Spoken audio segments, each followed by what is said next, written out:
आज का जो हमारा टॉपिक है सिंगल एंट्री। अब तक जो आपने अकाउंटिंग पढ़ी वो डबल एंट्री सिस्टम थी, यानी इसमें डेबिट एंड क्रेडिट दोनों था।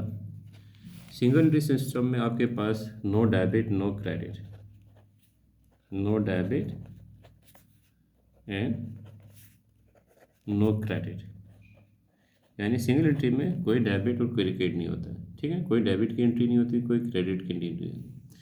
सिंगल एंट्री को हम कहते हैं अनकम्प्लीट रिकॉर्ड, अनकम्प्लीटेड रिकॉर्ड।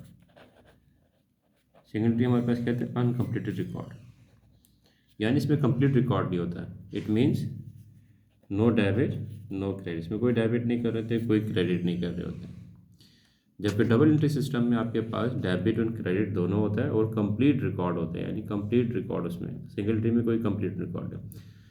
अब सिंगल एंट्री की एग्जांपल हमारे पास कहाँ मिलती है? सिंगल एंट्री बेसिकली जो हमारे पास जो जिनको अकाउंटिंग इन्फॉर्मेशन नहीं होती, डेबिट क्रेडिट की, एसेट लायबिलिटी की, रेवेन्यू की, वो अकाउंटिंग अपना रिकॉर्ड करता है। हर कोई इंसान अपना हिसाब किताब रखता है जो कारोबार कर रहा है। मिसाल के तौर पे आप दूध वाले को देख लें, परचून वाले को देख लें, इसी तरह जो छोटे मोटे जो कारोबार कर रहे हैं, ठीक है ना, वन मैन शॉप वाले, वो अपना हिसाब किताब रखते हैं, यानी किससे पैसे लेने हैं, किसको देने हैं। एक उनके पास रजिस्टर होगा, उस सिस्टम में उसने अपने रजिस्टर के अंदर रिकॉर्ड रखा होगा, यानी कितनी पेमेंट किससे लेनी है, कितनी पेमेंट किसको करनी है, कितना उधार लोगों को सेल किया हुआ है, कितना उधार ख़रीदा हुआ है।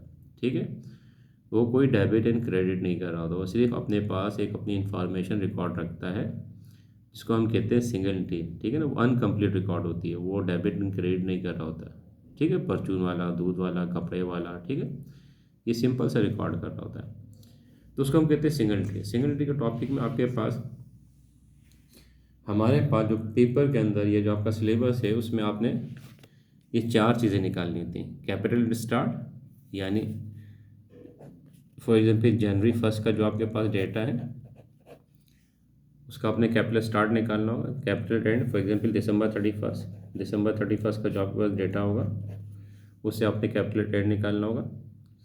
उसके बाद third requirement, statement of profit and loss. आपने एक स्टेटमेंट बनानी होगी जिसको प्रॉफिट एंड लॉस कहते हैं। ठीक है, एक पूरा एक फॉर्मेट है, उस फॉर्मेट को आपको याद करना होगा, इससे प्रॉफिट एंड लॉस निकालते हैं। जिस तरह फर्स्ट ईयर में आपने बनाया था इनके स्टेटमेंट, इसी तरह इसमें भी एक स्टेटमेंट बनती है, लेकिन उस तरह की नहीं होती, डिफरेंट होती है। उसके बाद स्टेटमेंट ऑफ अफेयर्स, यानी स्टेटमेंट ऑफ अफेयर कहते हैं बैलेंस शीट का। बैलेंस शीट आप बना चुके, वही सेम बैलेंस शीट है, उसी तरह बनेगी, इसको कहते हैं स्टेटमेंट ऑफ अफेयर। और लास्ट रिक्वायरमेंट आपके पास आ जाती है convert single into double entry system, यानी सिंगल एंट्री आप उसको डबल एंट्री सिस्टम में कन्वर्ट कर दें। कितनी रिक्वायरमेंट होगी? Capital start 1, capital and 2, statement of profit and loss 3, statement of affair 4, और convert single into double entry system. ये 5 रिक्वायरमेंट आपकी पेपर की होती है। अब देखिए पेपर किस तरह आपके पास आता है। पेपर कुछ इस तरह आता है, हेडिंग लगेगी सिंगल एंट्री, और ये देखें आपके पास जनवरी 1 का डेटा है, यहाँ से आपका कैपिटल स्टार्ट निकलेगा। ठीक है, जितने भी एसेट हैं उनको प्लस कर देंगे, उसमें से माइनस कर देंगे लायबिलिटी को, तो आपका क्या निकल आएगा? Capital start. इसी तरह इस डेटा में से आप जितने भी एसेट उनको प्लस कर देंगे, उनमें से लायबिलिटी को माइनस कर देंगे, तो क्या निकल आएगा? Capital and. ये कैपिटल स्टार्ट निकालने का डेटा है, ये कैपिटल एंड। ठीक है, ये आपके पास एसेट दिया हुआ, cash, account, sale, merchandise, inventory, supplies, equipment, ये आपके पास आ गए 5 के करीब आपके पास एसेट आ गए। लायबिलिटी को माइनस कर दें, टोटल एसेट, टोटल माइनस, ये आपके पास डेटा दिया है, इंफॉर्मेशन मजीद। ये रिक्वायरमेंट है compute capital start and and, वो कह रहे हैं कैपिटल स्टार्ट एंड एंड निकालना है, यहीं से जैसा अभी मैंने बताया आपको। सेकेंड रिक्वायरमेंट है previous statement of profit and loss, आपने स्टेटमेंट बनानी है प्रॉफिट एंड लॉस की। और थर्ड आपके पास रिक्वायरमेंट है, आपने स्टेटमेंट ऑफ फेयर बनानी है, बैलेंस शीट बनानी है। ठीक है, ये 3 रिक्वायरमेंट आपके पास आ गए। ठीक है ना, टोटल बेसिकली आपके पास एक और रिक्वायरमेंट भी आती है, डबल एंट्री में कन्वर्ट करें। ये आपके पास सिंगल एंट्री का पूरा एक रिकॉर्ड है।